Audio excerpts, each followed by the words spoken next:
Hello everyone, कैसे हैं आप सब। एक बार पुनः से कोचिंग क्लासेस पर स्वागत है। क्लास 11th फिजिक्स में चैप्टर नंबर 2 चल रहा है, जिसमें आज हम बात करेंगे चाल किसे कहते हैं, बेग किसे कहते हैं, चाल और बेग में अंतर। साथ में देखेंगे प्यारे बच्चों औसत चाल क्या है, औसत बेग क्या है, तात्क्षणिक चाल क्या है, तात्क्षणिक बेग क्या है। मतलब जितना भी इससे क्वेश्चन एग्जाम में आ सकता है सब कुछ चर्चा करेंगे। चलिए, आप लोगों को इसके पहले मैंने बताया था कि एक निश्चित समय में वस्तु द्वारा तय किए गए पथ की लंबाई क्या कहलाती है, दूरी कहलाती है। ठीक है, यदि कोई वस्तु गतिमान है तो अंतिम स्थिति और प्रारंभिक स्थिति का जो डिफरेंस है वो उसका विस्थापन है। दूरी जो होता है अदिश राशि है, लेकिन विस्थापन जो होता है सदिश राशि है। दूरी में किसी प्रकार की कोई दिशा की आवश्यकता नहीं होती, बस पथ की लंबाई है, मापते हैं पथ की लंबाई है। किसी वस्तु द्वारा एक निश्चित समय में तय किए गए पथ की लंबाई दूरी कहलाती है। लेकिन जब हम विस्थापन की बात करते हैं तो एक निश्चित डायरेक्शन होता है ना, एक निश्चित दिशा में वस्तु द्वारा अपने स्थिति में परिवर्तन, ठीक है, वो विस्थापन कहलाता है। विस्थापन का मतलब होता है उसकी स्थिति में परिवर्तन, लेकिन एक निश्चित समय में एक निश्चित दिशा में वस्तु के स्थिति में परिवर्तन विस्थापन कहलाता है। उसी तरीके से आज हम पढ़ेंगे चाल और बेग के बारे में, कि चाल जो है ना, एक अदिश राशि है जिसको किसी प्रकार की दिशा की आवश्यकता नहीं, केवल और केवल इसमें परिमाण होता है, इसमें दिशा नहीं होता है। लेकिन वहीं पे बेग जो है बच्चों, बेग एक सदिश राशि है, एक निश्चित दिशा में वस्तु द्वारा तय की गई दूरी या विस्थापन क्या कहलाएगा, बेग कहलाएगा। यानी कोई वस्तु गति करता है, ठीक है, दूरी तो आपको पता होगा पथ की लंबाई, विस्थापन का मतलब प्रारंभिक और अंतिम में कितना स्थिति में परिवर्तन, लेकिन समय के साथ कितना तय किया। देखिएगा, समझिएगा, हमने क्या बोला, एक निश्चित समय में तय की गई पथ की लंबाई दूरी है, लेकिन अब यहां पर समय के साथ कितना दूरी तय किया वो उसका चाल हो जाएगा। दूरी तो क्लियर है, दूरी तो आपको पता है पथ की लंबाई है, लेकिन एक निश्चित समय में कितना दूरी तय करा वो उसका क्या कहलाएगा, चाल कहलाएगा। और जब एक निश्चित डायरेक्शन की बात की जाएगी कि एक निश्चित दिशा में कोई वस्तु एकांक समय में कितना दूरी चलता है, वो उसका वेग कहला जाएगा। क्लियर। यदि दूरी विस्थापन पता है तो चाल और वेग भी आसानी से बनेगा कि किसी वस्तु द्वारा एकांक समय मतलब निश्चित समय में तय किए गई दूरी कितना दूरी तय करता है। जैसे मैं कहता हूं कि 1 घंटे में 20 किलोमीटर तय कर लिया, तो 1 घंटे में 20 किलोमीटर यानी 20 किलोमीटर प्रति घंटा उसका वेग कहलाया, है ना। एक निश्चित दिशा है तो वेग, यदि दिशा नहीं है तो चाल हो जाएगा। क्लियर, समझ में आ गया होगा। चलिए, चाल क्या है, किसी वस्तु द्वारा एकांक समय में चली गई दूरी, समय के साथ कितना दूरी तय करता है उसका हम चाल कहते हैं। तो यहां पर आप लोग लिखो चाल। चाल क्या कहता है कि भाई एकांक समय में चली गई दूरी, क्या दूरी, तो दूरी बटे समय, याद रखिएगा हमेशा, ये आप लोगों को चाल का सूत्र याद रखना है। यदि इसका हम मात्रक बोले, मात्रक आप लोग बता सकते हो आसानी से। देखो भाई, समय के साथ दूरी यानी लंबाई को हम मीटर प्रति सेकंड, ओके, मीटर प्रति सेकंड। इसका विमीय सूत्र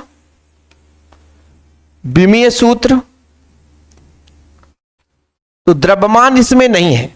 विमीय सूत्र mLT के फॉर्म में लिखते हैं तो द्रव्यमान नहीं है, 0 है, L 1 है, T भी 1 है, लेकिन नीचे ऊपर जाएगा तो माइनस लग जाएगा। ये इसका विमीय सूत्र हो गया।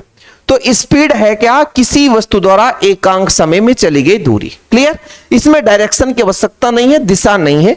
लेकिन वहीं पे जब हम वेग की बात करेंगे बच्चों, तो एक निश्चित दिशा में, क्या, एक निश्चित दिशा में, यहां पर आप लोग देखिएगा एक निश्चित दिशा की बात आ जाती है तो वहां पर दूरी ना लेकर के विस्थापन की बात करते हैं। तो यदि हम आपसे कह दें कि वेग बराबर कितना होगा, तो समय के साथ, किसके साथ, समय के साथ एक निश्चित दिशा में तय की गई, है ना, दूरी, जिसको हम क्या बोल देंगे, डायरेक्शन है, इसलिए इसको हम विस्थापन बोल देते हैं। तो सबसे बेहतर होता है, क्या होता है, विस्थापन। ठीक है, विस्थापन भी एक लंबाई का ही रूप है, ध्यान रखिएगा।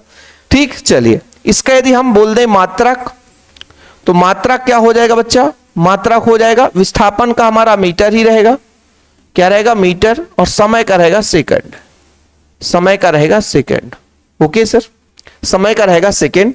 यदि विमीय सूत्र की बात करें तो सेम रहता है, विमीय सूत्र सेम रहता है। ठीक है, जैसा आप लोगों ने चाल का देखा वैसे ही वेग का है। द्रव्यमान नहीं है, विस्थापन है, लंबाई मतलब L, T का पावर -1। T नीचे है, ऊपर जाता है तो माइनस लग जाता है। ये आप लोगों को याद रखना पड़ेगा। क्लियर, समझ में आ गया। अभी और आगे हम बात करेंगे तात्क्षणिक वेग क्या है, तात्क्षणिक चाल क्या है, कम समय में चली गई दूरी। अब इसमें अंतर पूछा जाता है, हमेशा एग्जाम में क्या पूछा जाएगा, अंतर पूछा जाएगा। तो अंतर में आप लोग आसानी से बता पाओगे। पहला हमने कहा चाल की एक निश्चित समय में तय की गई दूरी चाल है, लेकिन जब एक निश्चित डायरेक्शन, एक निश्चित दिशा की बात कर लेंगे और फिर समय की बात कर लेंगे और दूरी, मतलब इसमें समय के साथ कितना दूरी तय करा, लेकिन इसमें एक निश्चित दिशा में, क्या एक निश्चित दिशा में बात करा। ठीक है, चलिए, इसमें दिशा की आवश्यकता नहीं इसलिए अदिश राशि है बच्चा, इसमें दिशा की आवश्यकता इसलिए सदिश राशि है, ये तो ऐसे भी याद हो जाएगा। अच्छा, जो हमेशा अदिश रहता है वो धनात्मक आता है। जब भी अदिश की बात करेंगे वो धनात्मक रहेगा। जैसे आप लोग दूरी में भी देखो कि धनात्मक है, अदिश है, धनात्मक है। अब वेग है, विस्थापन से रिलेटेड है, तो विस्थापन आपका धनात्मक ऋणात्मक शून्य हो सकता था, तो ऐसे ये भी है, धनात्मक भी हो सकता है, ऋणात्मक और शून्य भी हो सकता है। जो धनात्मक है तो हमेशा बड़ा रहेगा, मतलब चाल जो है वेग से हमेशा बड़ा होगा या बराबर हो सकता है, और वेग हो इससे छोटा होगा या बराबर हो सकता है ना। वेग जो है चाल से छोटा या बराबर हो सकता है, लेकिन चाल हमेशा वेग से बड़ा या बराबर हो सकता है। तो ये चार अंतर आप लोगों को तैयार करना है बिल्कुल कम समय में। भाई कुछ है नहीं इसमें, ज्यादा कुछ है नहीं खास। ठीक है, तो स्क्रीनशॉट ले लिया करो जो भी लेना चाहते हो। जैसे कुछ बच्चे स्क्रीनशॉट नहीं लेते हैं, तो जो बच्चा नोट्स लिया नोट्स से लिख लिया करे। नोट्स के लिए मात्र एक छोटा सा अमाउंट लगता है, 100 रुपए। कोई बच्चा स्यूसर का नोट्स लेना चाहता है प्रॉपर पढ़ाई के लिए, तो कांटेक्ट नंबर आप लोग लिख लेना। कोई बच्चा चाहता है तो कांटेक्ट नंबर है 9685299149। ठीक है, जिस बच्चे को नोट्स लेना है 9685299149, ये मेरा पर्सनल व्हाट्सएप नंबर है। चलिए आगे बात करते हैं बच्चों, औसत चाल है क्या। चाल का मतलब तो क्लियर हुआ कि समय के साथ कितना दूरी तय करता है, लेकिन ऐसा हो कि मान लीजिए 5 सेकंड में 10 किलोमीटर चला, फिर अगले 2 मिनट में 15 किलोमीटर चला, फिर 3 मिनट में है ना 10 किलोमीटर चला, तो लगभग अलग अलग समय में अलग अलग वो दूरी तय करेगा। ठीक है, अलग अलग समय में वो अलग अलग दूरी तय करेगा। तो औसत चाल कैसे निकालेंगे कि टोटल कितना दूरी तय करेगा, कितना दूरी तय करा और टोटल कितना, यानी कुल दूरी तय की गई है ना, कुल दूरी।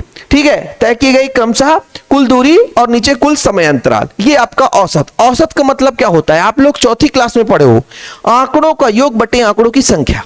औसत तो यही पढ़ते हैं। तो हम यदि कह दें कि माना किसी वस्तु द्वारा, माना किसी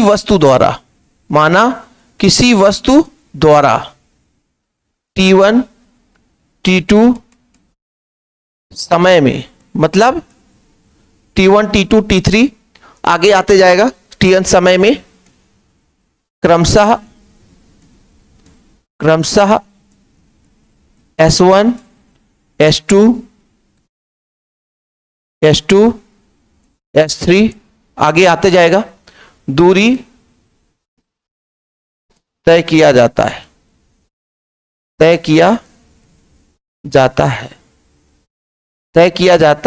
क्लियर, सही है ना। तब यदि हम बात करें औसत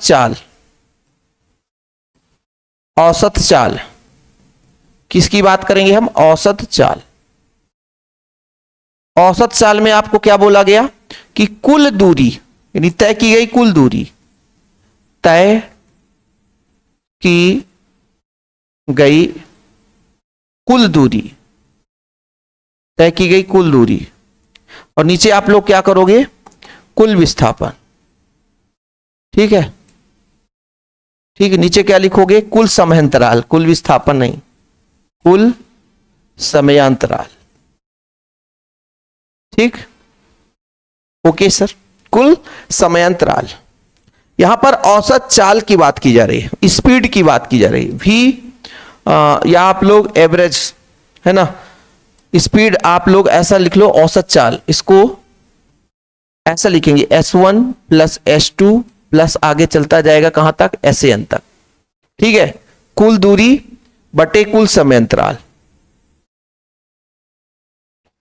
कुल समय अंतराल, कुल समय अंतराल का मतलब t1 प्लस t2 प्लस आगे चलता जाएगा tn। v को वेलोसिटी स्पीड हो जाएगा, चाल है और एवरेज है, तो ये आप लिख सकते हो। स्पीड को एस से दर्शाते हैं सबसे बेहतर, ठीक है। वैसे भी एवरेज ही रहेगा भाई, है ना। वेग की बात करें चाहे चाल की बात करें, यहां पर वी एवरेज ही लिखोगे, ठीक। चलिए, तो ये आप लोगों को औसत चाल पता हो गया।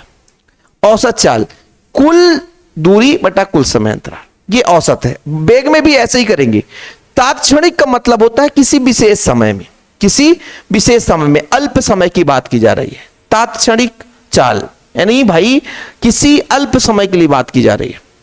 किसी तात्क्षणिक मतलब किसी क्षण विशेष में, शब्द से अर्थ समझो ना। तात्क्षणिक मतलब किसी क्षण विशेष में, किसी क्षण विशेष में, किसी क्षण विशेष में। मतलब जैसे मैं आपसे कह दूं कि लिमिट है डेल्टा टी लगभग 0, तात्क्षणिक किसी क्षण विशेष में। कुल विस्थापन डेल्टा एस मतलब कुल दूरी और समय कितना है डेल्टा टी। तो इसको हम ऐसा भी लिख सकते हैं, तात्क्षणिक यानी किसी विशेष समय की बात की जा रही है, तो इसका आंसर हो जाएगा D S upon D T, ठीक। ये आपका सूत्र याद रहना चाहिए। किसी क्षण विशेष में, किसी क्षण विशेष में, अल्प समय के लिए। यहां पर आप लोग लिख लो तात्क्षणिक वेग।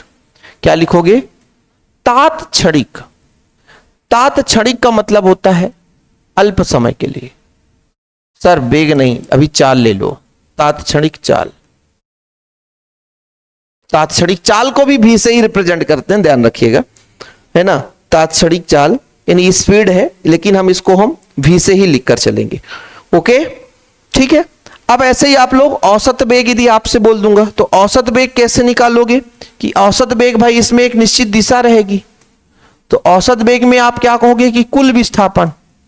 कुल विस्थापन क्या कहोगे? कुल विस्थापन। कुल विस्थापन बटे कुल समांतराल, कुल समयांतराल, कुल समयांतराल यानी समय के साथ कुल कितना विस्थापन हुआ। तो ये अपना हो गया औसत, औसत वेग। क्या हो गया? औसत वेग। देखो समयांतराल में वस्तु के कुल विस्थापन और कुल समयांतराल के अनुपात को, है ना, वस्तु का औसत वेग कहते हैं। एक निश्चित समयांतराल दिया है, उसमें कुल कितना विस्थापन होता है। जैसे मैं मान के चलता हूं कि भाई अपना v एवरेज ही है, औसत वेग के लिए है ये, कि मान लीजिए विस्थापन x1 है, x2 है, x3 है, आगे आता जाए। तो क्या ऐसे हम मानकर चलेंगे? नहीं। विस्थापन का मतलब होता है प्रारंभिक और अंतिम, तो ऐसा हम नहीं मान सकते। क्यों? क्योंकि विस्थापन ऐसा होता ही नहीं। विस्थापन होता है अंतिम स्थिति और प्रारंभिक स्थिति, ठीक है। नीचे भी समय लिखेंगे, अंतिम समय माइनस प्रारंभिक समय। ये लो, इस तरीके से ये विस्थापन भी लगाएंगे, ठीक है। Okay, clear. तात्क्षणिक के लिए बात करेंगे किसी विशेष समय में।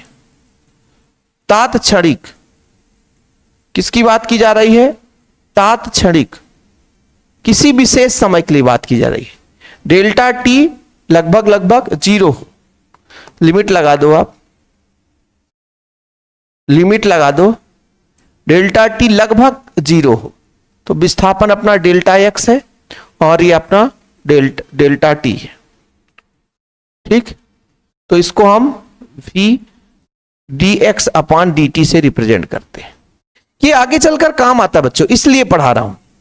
ये आगे चलकर ये सूत्र की जरूरत पड़ती है, ठीक है, इसकी जरूरत पड़ती है। आप लोग ध्यान रखिएगा, ये जो सूत्र हैं इनकी जरूरत पड़ती है, इनकी जरूरत पड़ती है भाई, ये भी जरूरत पड़ेगा, ये आप लोग, ठीक है, ये सब आप लोगों को जरूरत पड़ता है, ठीक। तो आज का हमारा टास्क क्या था बच्चा, है ना? टास्क क्या था? चाल किसे कहते हैं, स्पीड है क्या, है ना, वेलोसिटी क्या है, चाल और वेग में अंतर तैयार कर लेना। बाकी आप लोग औसत चाल वगैरह तो समझ में आ गया होगा। औसत चाल क्या है? कुल समय अंतराल में कितना, है ना, विस्थापन होता, मतलब कितना दूरी तय करता है, तो कुल दूरी बटा कुल समय अंतराल। ओके, तो ये अपना। और तात्क्षणिक मतलब किसी विशेष समय के लिए, अत्यंत अल्प समय, किसी क्षण विशेष के लिए तात्क्षणिक कहलाता है, ठीक है। हम हमेशा आपको छोटे छोटे ही लेक्चर प्रोवाइड करेंगे, लंबे चौड़े कहानी में हम नहीं चलेंगे। छोटे छोटे लेक्चर के माध्यम से आपके कोर्स को हम कवर करा देंगे। हाँ भाई, प्यार भरा नमस्कार। लेकिन आप लोगों को भी थोड़ा सा दिल और सपोर्ट से, है ना, आप लोग शेयर कर दिया करो। नहीं कहता हूं कि 25 लोग को शेयर करो, यदि एक बच्चा देख रहा है अपने एक दोस्त को जोड़ ले। ऐसे ही धीरे धीरे दोस्तों को जुड़िए और प्यार सपोर्ट बनाए रखिए। फिलहाल अभी के लिए इतना ही, हमने प्लेलिस्ट बना दिया है, आप लोग जाइए क्रम से देख लीजिएगा, ठीक है। जय हिंद, वंदे मातरम।